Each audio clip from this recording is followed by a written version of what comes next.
Hello, hi everyone. Welcome to another episode of the Square Thoughts.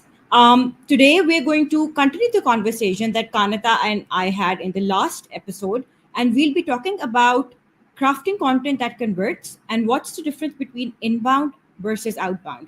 And with me, of course, I have two of my super cool content team members, Rabab and Aisha. Hey, Rabab. Hey, Aisha.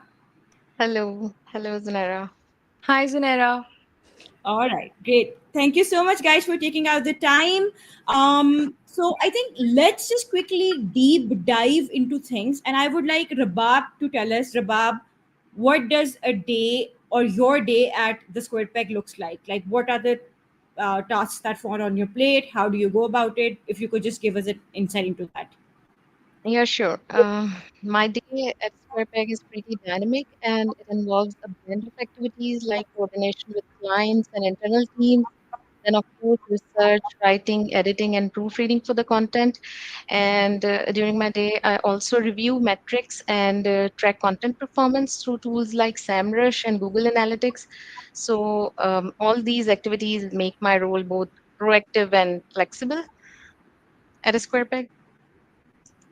Absolutely. I think that this is very important, guys and folks, that we don't just write content, we also ensure that that content uh, ranks or it meets whatever goals we have set out for writing that piece of content. So we internally keep on tracking the metrics that are valuable to the client for that particular piece of content. So I think about that's very important. That's a very important part of what you do.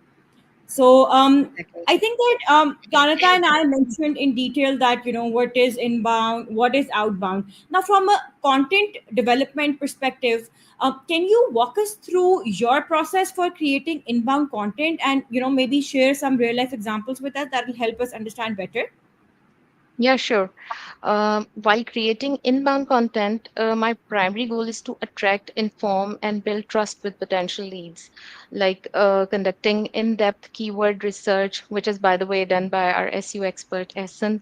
And it is the most crucial steps, one of the most crucial steps because well-researched SEO keywords ensure perfect content alignment with the user's search intent. For instance, in my content strategy for our offshore solar energy client, I developed a series of website blogs on topics like solar savings, financing options, and government rebates and incentives to promote solar energy, etc. Now you can see that all these topics answered the most searched questions, which eventually brought in a good flow of organic traffic and converted leads organically. So yes, my inbound content strategy combines both SEO best practices and valuable information to successfully build trust among the target audiences and improve clients' domain authority as well. Absolutely. And I think that one part that you mentioned that's quite important is that for any piece of content, it's the user that's the uh, most important or the key component. So I think that the user is or the user intent is something that is your prime focus, and then obviously you curate or keywords and then incorporate them according to that particular user intent, right? Yeah, exactly. All right, perfect. So I think that for inbound, we understand specifically you write a lot of SEO blogs. Can you share some examples and describe your approach to creating outbound content? Like, how does it differ from inbound, where you're uh, looking at user intent for how they will move down the funnel, and then creating content that caters to all the different kinds of user intent. But then, how do you go about writing outbound content where you have a more mass approach and your approach is not as focused as inbound? Yes, outbound content is totally different from inbound one. Like for outbound, we focus on proactive engagement, like reaching out to potential clients and audiences where they are rather than waiting for them to come to us. So this often involves cold emailing, marketing, email drip campaigns, and LinkedIn outreach messages. Since outbound content is meant for immediate attention, so we use data-packed insights like pain points to capture potential leads' attention instantly. All right, all right. So I think that the way you research and write things are quite different for both inbound and outbound, right? Yes, yes. Okay. For So can you outbound, they are more concised. okay, can you give us an example of any sort of outbound content that you might have developed, or any case studies or metrics about your outbound content strategy? So, in outbound campaigns, case studies and metrics provide the credibility needed to capture the mass interest and their attention.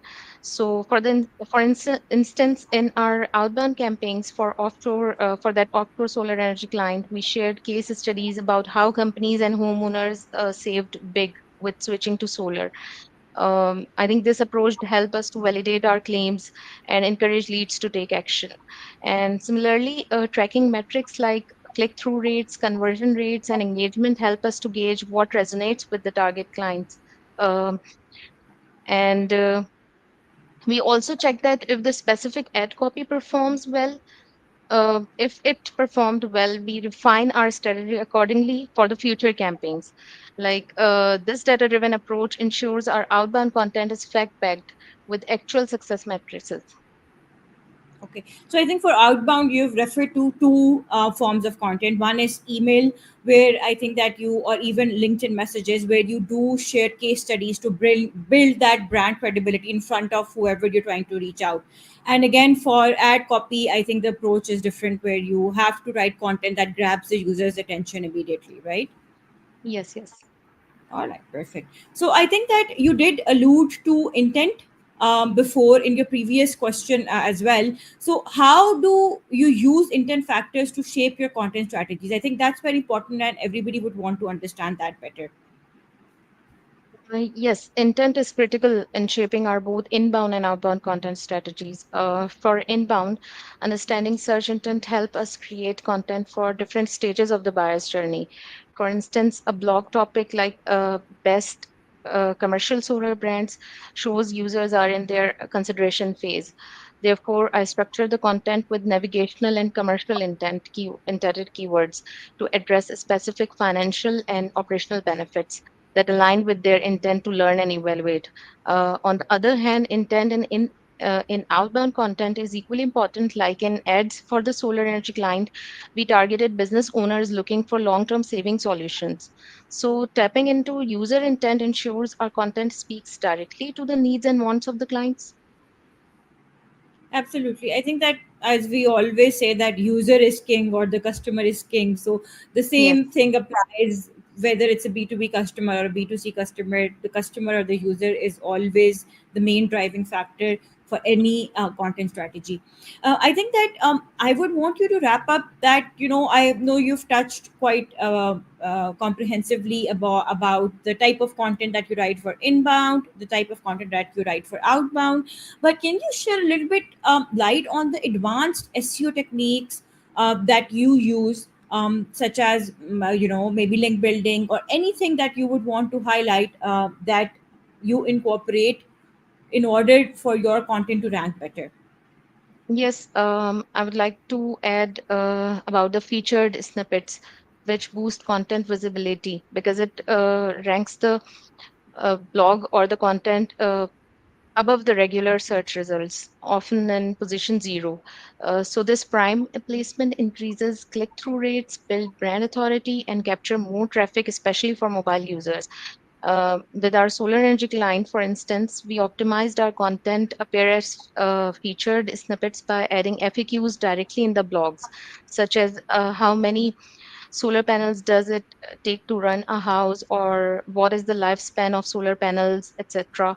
So this technique worked successfully, and our blogs ranked in feature snippets and attracted huge site traffics without spending money on ads. While when it comes to link building strategy, I would like to share that my experience with an offshore legal client who deals in contract management systems, they wanted us they wanted to rank their specific keyword and improve their domain authority.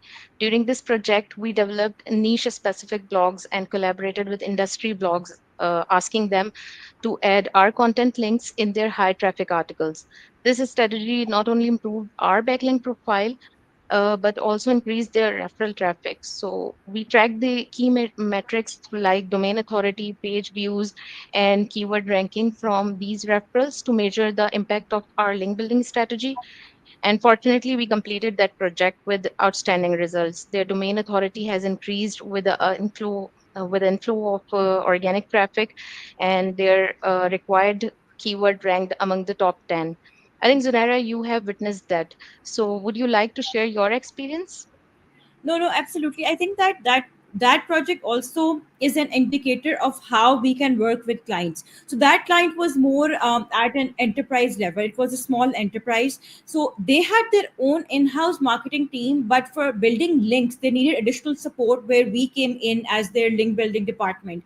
And the Mhm. content that we crafted for them was very research based, which we then and we curated very high domain authority websites which were very niche specific. And then that content that our super team of content writers wrote, that was published on those particular websites with the link back to the client's website. So I think that really helped boost the landing pages and the keywords that they were aiming to rank for. So I completely agree with you that that is a prime example of how the SquarePeg can work with larger companies or enterprises who already have an existing marketing team. So yeah, I think that thank you so much for that, Rabab. This has been super insightful. I would now like to move towards Aisha. So Aisha, I know you are new to the team. I know, just for everyone's sake, what challenges in terms of content development have you faced so far, and what was your approach to overcome them? Okay, Zunaira. So, as a new content writer in the team, I would like to first, I would say that my work mostly it revolves around creating social media calendars for different clients, right? So, one of the significant challenges I encountered was adapting to the diverse tones and styles of different clients, and Yeah. also understanding their specific content approach, their expectations, and knowing what sort of target audience they are dealing with. So it was uh, crucial. So I think maybe let's say I let's take an example that I create social media calendar for this client who is focused on special education of children with invisible needs in Pakistan. So the approach we follow is pretty much collaborative. We meet the client once in a month to discuss the vision and theme of the month, and they're super clear about what they want to achieve. So what we do is, okay, as a writer, I get their input, the client's input, then do my research to inform the content decision.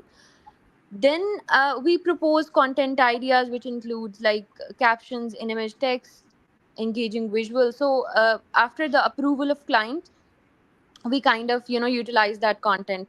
So I would say that in start, for me, understanding all these things for diverse clients, it was a little challenging for me, but with time, I think I gained more like familiarity with the content type, and I kind of gained the familiarity with the uh, clients type of the content they want us to deliver, etc. So this was the challenge, I think, initially. And how I overcome it, I think with time we do more. With the time, I kind of did more research about the content type, had the knowledge about the target audience and the delivery approaches that was required for each client. So and also I would like to mention that with the support of the talented team, content writing team, I was able to hone my skills and deliver good work. No, no, I think that Aisha, you have done a phenomenal job, and I've seen that you've hit the floor running. Because in an agency, I do believe that you don't have a lot of time to learn the ropes. You just have to sort of, start immediately. And I think you've done phenomenally. And I completely agree with you that, balancing the client requirements with the brand voice, as well as also the marketing expertise that we want to bring on board, and educating them about that, and ensuring that the client is also on board. I think that's the challenging part that we try to address while creating our social media calendar, right? Exactly, exactly. I totally Okay. agree. So yeah. Yeah, yeah. So I think that the next question is sort of builds up to that, is that um, how do you balance creating content for diverse client approaches with the unique goals of each? How do you sort of create that balance? So, Zunaira, I think one of the important things I've learned in this process of creating content is that importance of being flexible and adaptable, So when you're working with diverse range of clients, you have to be ready to switch gears. For example, like as I've mentioned that we are dealing with this one client which is more focused on the education for children with invisible needs, while there is another client that we are dealing with, it's more like they we are dealing with a content like adventurous travel journey, or that client is more focused on it's more like a travel company. So the target audience, the content style, and the research needed for these diverse clients, it's completely different, right? So I think to stay on the top of the things, I make sure to do my research and I keep myself up to date with the latest trends. And definitely, I think open communication is the key. So whenever I am unsure about anything, I just don't hesitate to ask questions to you or to Rabab or Sadia. So I think it's the best way to get clarity and ensure that work gets done right. No, no, absolutely. I agree that that the best part of being a part of a content team is that everybody is willing to help out each other, and that's how you learn. And I also believe that you are a content creator in your own right as well. So that experience that you bring on board is invaluable because you create content for yourself as well. So you understand specifically for an entertainment based clients such as the tourism country you were referring to. So for them, I think that the insights that you have as a content creator yourself are invaluable, right? Yep, that is something that I feel like, yeah, that's helping me out here too. Like, of course, I make content for my own self. Like and also I write short stories and kind of make visuals for those things too. So I think that part kind of helps me here with when I work for these travel companies, which basically demand such content which is engaging, and also such content that kind of looks attractive to the audience, which is of our age, right? So Yeah. it's interesting to work with such clients. Yeah. And I think that one of the issues is that for clients that have a low differentiation of product, like for example, there are tourism companies in Dubai, are it's a highly saturated market, right? So Hmm. most of they're like thousands of tourism companies. So how do you make your content stand out? That's the main challenge, which I think that brings us to our next question, is that um, can you share a key takeaway for companies that are struggling to create content? Well, Janera, I would say that this is a very important question, and content type, be it like long form or short form, I think for companies that are struggling to create such content and also looking to kind of make a real impact, I would suggest them to use first know then show approach. Because I mean, whatever you're kind of creating, it's very important to kind of take your time to truly understand the needs and pain points and preferences of the target audience before we start pitching the solutions, right? So I think once you have a solid grasp of that, you can then tailor the content to directly kind of address the specific concerns. I think it's a simple concept, but it's incredibly powerful. All right, I think that that's perfect. So I think let's just quickly to wrap up your conversation and do like a shameless plug-in. Can you tell us that how does the SquarePeg's content team approach complex client needs and tailor content accordingly? Well, Janera, I think at SquarePeg, we are all about collaboration, right? And this is something that I love about our us. So, but when we kind of it comes to like our specifically content team, so we take a research-driven approach. I think Rabab would agree with me. So, for content writing, I think this is the one primary point that we focus on to be well researched. And then I think what we do is we deep dive into our clients' businesses, understand their goals and their challenges, and what sort of target audience they are dealing with.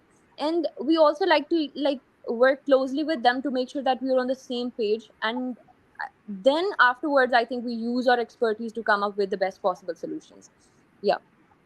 I think that I should have summed it up perfectly. So I think that what our aim always is to fix the pipeline for our clients, and that requires developing the kind of content that can help them meet their marketing objectives and their company goals. So for us, we always are very invested in the results that we're getting, right? So I think that all of us will be highly unsatisfied if we're just creating content and then we're not looking at the results and continuously measuring them and trying to improve them. I think that's something that all of us have in us, that all right, great, this, for example, this is getting great traction, how to improve it, how to make it better. And I think that this quest to always improve ourselves, learn about the new trends, be on top of what's the best approach, continuously and strategically review and tweak our strategy. I think that is something that sets us apart, right? You would agree with that, Aisha and Rabab?